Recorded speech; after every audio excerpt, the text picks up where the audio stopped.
Hey guys, guess what? I'm not dead. Again, still not dead. I haven't vlogged in forever.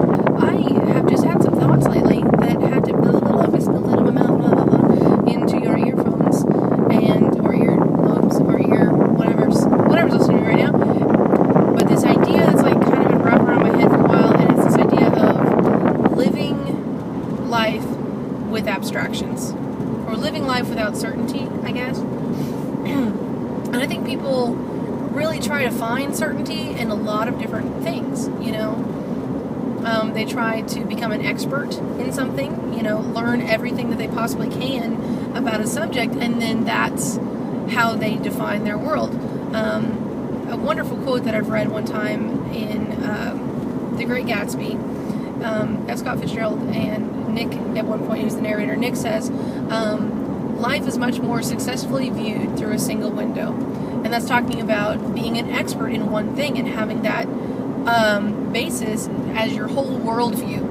Sorry if I'm getting super deep and you're not ready for this on a Tuesday or whatever day you're watching this. But living with abstraction, it has to do with not finding certainty, because you have to kind of eventually embrace the fact or live in denial of the fact that you're never going to know everything. I mean, you might try as hard as you can, but you're never going to know everything. I mean, you can learn a whole dang lot, and you can be pretty dang certain about what you've discovered, but eventually you're going to have to live with some form of abstraction, some form of uncertainty, because you can't know everything, because nobody knows everything. Not even great, glorious Google, hail the overlord, or great, glorious Wikipedia, hail the sub-overlord. No one knows everything, and I mean, you can't know for certain. And so people try to find solace in becoming an expert in something, or religion, or some other kind of belief system, or living in denial, I suppose. But I think you just kind of have to deal with it after a while. You can't let that depress you, that you're never going to know for sure everything. People deal with this in all different kinds of ways. Some people get really depressed and become alcoholics or drug addicted, or some people can't even think this far ahead into... I've been wrapped up in my own head for a long time, coming to all these conclusions and stuff, but it's just, the thing is, it doesn't matter how much you know or believe in a certain thing, you're never going to know for sure that you're right, and it's kind of stupid and pointless to try to fight other people about their beliefs and their own understanding of the world, because you only understand it to the extent of your own understanding.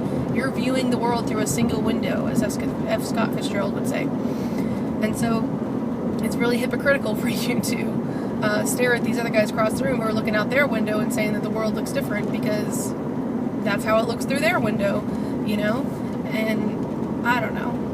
I think it's good for you to pursue knowledge. I think it's good for you to pursue understanding. But as John Green says, the truth resists simplicity.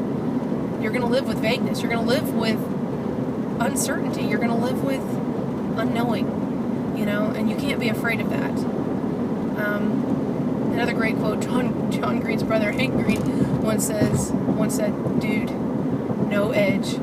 Talking, of course, about the universe, but I think it applies to knowledge as well. It applies to our understanding that you're never going to reach the edge, because there is no edge. You can't always be certain about everything. Anyway, that was a little deep. Whew, let's dig ourselves out of that deep hole there. We were just in. How are you guys doing? I haven't talked to you in ages. Let's see what else happened recently. The Super Bowl happened. What? Katy Perry rode in on a tiger thing? That was cool. The shark people were weird. Yeah, that was odd.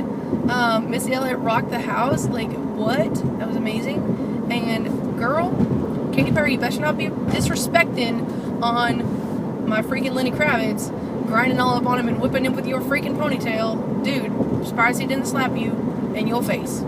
Anyway, that's what happened. Also, football players, get it together. You can't have a fight in the end zone with 20 seconds left in the Super Bowl. Literally a billion people are watching you. Just, no. You can't do that. Oh, I just finished reading Jane Eyre. I use the term reading loosely. I listened to it on audiobook, and it was quite good. I found myself yelling at the audio tape several times. Specifically St. John Rivers. Holy crap. If you ever read Jane Eyre, that character, ticked me off hardcore. But it was very romantic and sweet and awesome, and I love Jane. She's a spunky gal, and I highly recommend it. It's a long read, but you'll enjoy it, I think. In the end, it's very satisfying. Yep, that's what's been going on. I'm going to sign off before this video gets too long, so see you later. Bye!